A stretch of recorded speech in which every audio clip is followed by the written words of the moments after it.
Hi there. You've let Johnny Williams go on loan. Why is that? And was it 100% his decision in terms of the choice of club? Because Bolton were also interested. No, there was four or five clubs after him really. It's just that I know Mick's going to play him in the hole where I want him to play, and he enjoyed it last year as well. So I just thought it was good, and he's only going to miss probably a couple of games for us before we can have him back. 28 days recall, so he wasn't getting on the bench, because we've done well in that area really. So substitutes, can't you? And I like my forwards, I do. Paddy's like anybody else. It's very important to the club, and I think the club recognises that. That's why they give him a new contract. If I think he needs games, there's one or two clubs asked me about him as well. So we'll decide over the next week probably whether to let him go out on loan for a few games. You said you were going to decide once you saw them all in the Cup, which was last week. Yeah, I thought they were super. Yeah, I thought they were all very, very good, really. I'm glad to have... I think it's a decent squad, really, if I'm honest, after that game.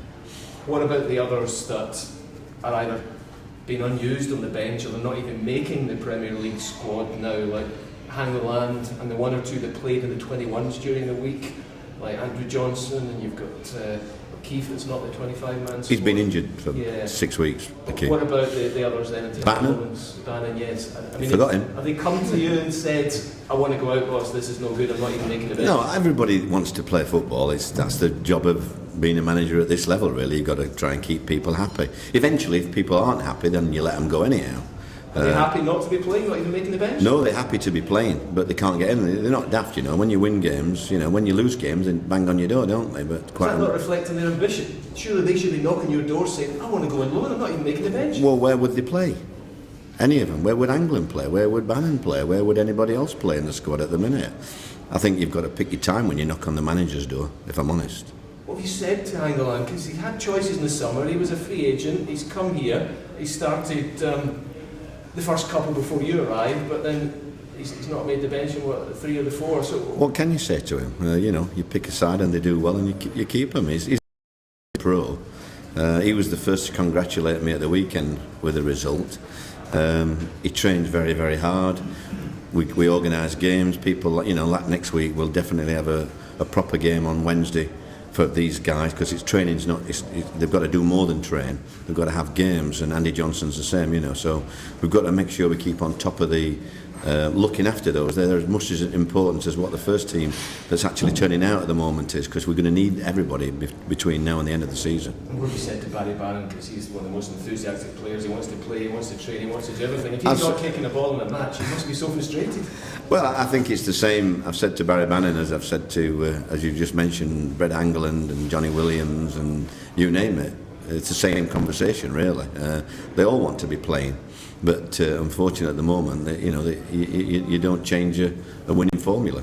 Those that are making the bench and occasionally coming on want to be playing as well.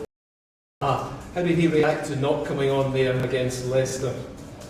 I don't really know, if I'm honest. I never asked him. But his body language, how was he?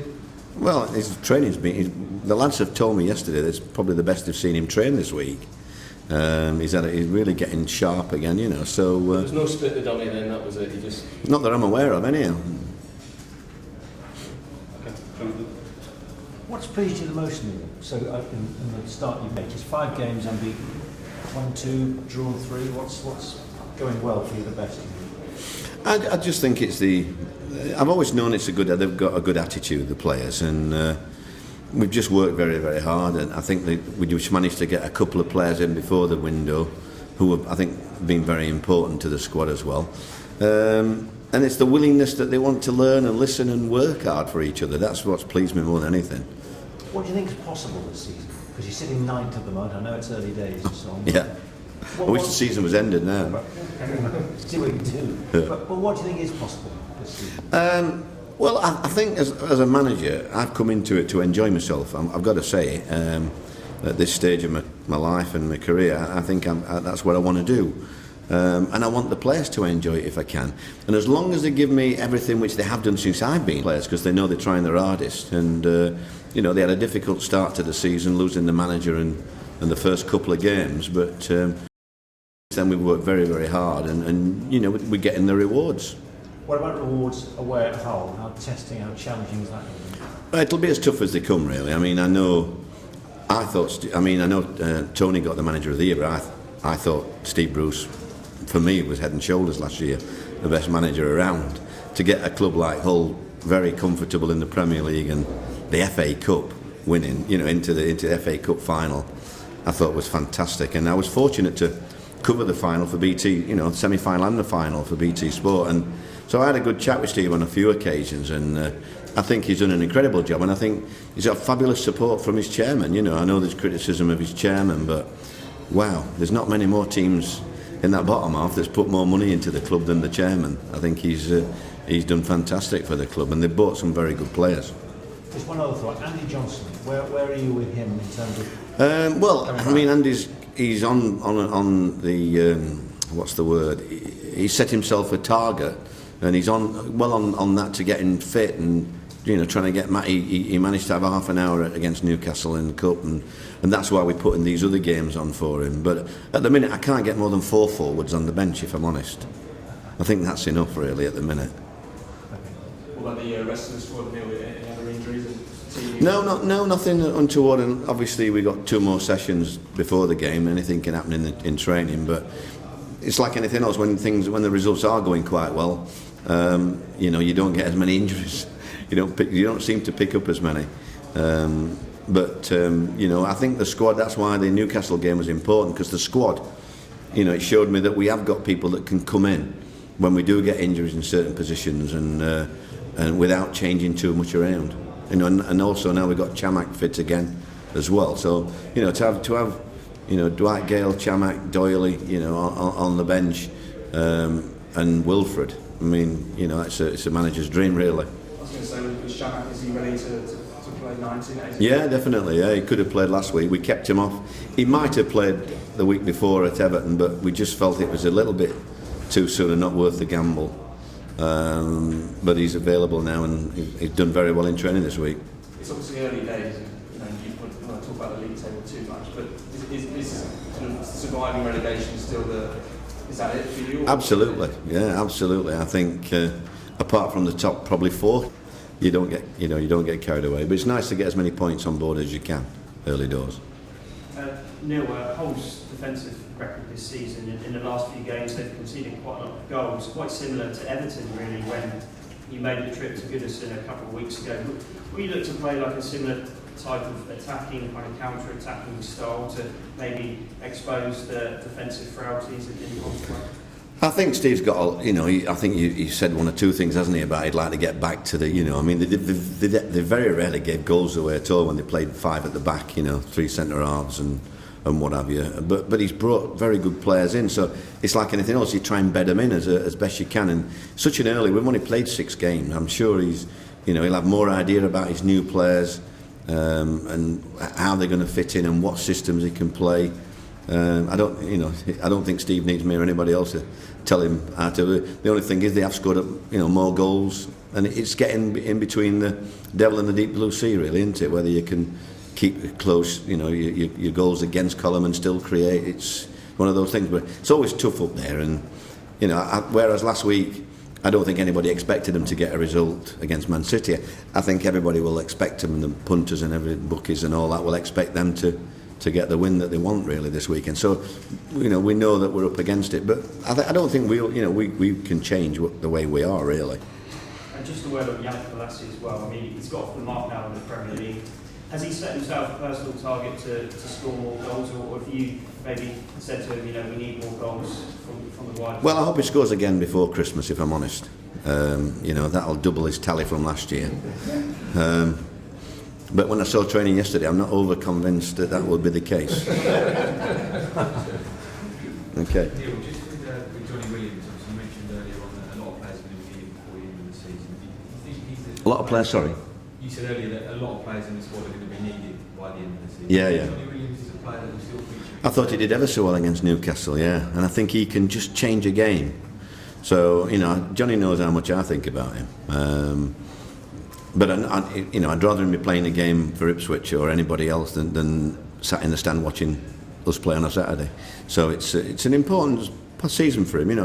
I text him after the game to say, well, you know, great goal, and let's have some more in the next few weeks, you know. And he knows I'm watching him, and you know, we've got people looking at the games he's playing, and he, like I say, he's in the position I think he's better at.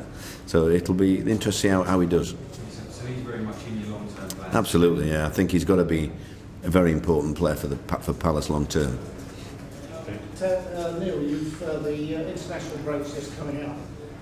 Is it a bit of a blessing in disguise for you because you've already got 7 or 8 players away? You can do a lot more work with a larger amount of your players while that's going on, as opposed to the top 4, as you say, with 15, 20 players. Well, the last break, it couldn't have come at a better time really, because we hadn't had chance. We'd played games, but we hadn't had chance to play, you know, because we had the transfer window, and then next week we were international break.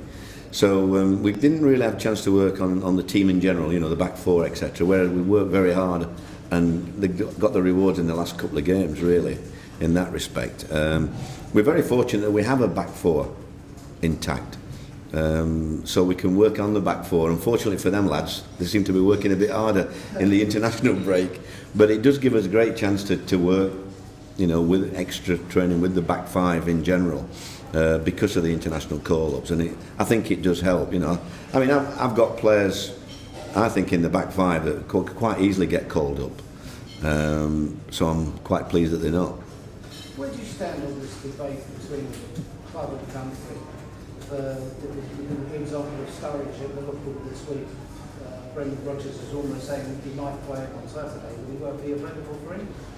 Yeah, so I mean, I think the thing is, you've got to have a relationship between the manager of England and the manager of the Premiership clubs, and I'm sure that there must have. I mean, you're disappointed when you lose your best player, or you know, Suarez leaving, and you lose Sturridge to a training incident, and you're not there. So you and your staff aren't there. You've dealt with it all pre-season, and you know, he's obviously got, you know, you look after. And you do look after. It's slightly different with the quick forwards like Balazi and Punchin and Wilfred. Different to a centre half in the recovery and what's expected, because the explosion is, you know, that they've got in the legs. It's you've got to deal with them differently. So, you know, when they pick up injuries and you're not there or your staff's not there, you're bound to think the worst. And I do feel for them, you know, because, you know, that's why I hope all the Chelsea players, you know, go all over the world in the next fortnight and play every game they can. If I'm honest, because we play on the next game.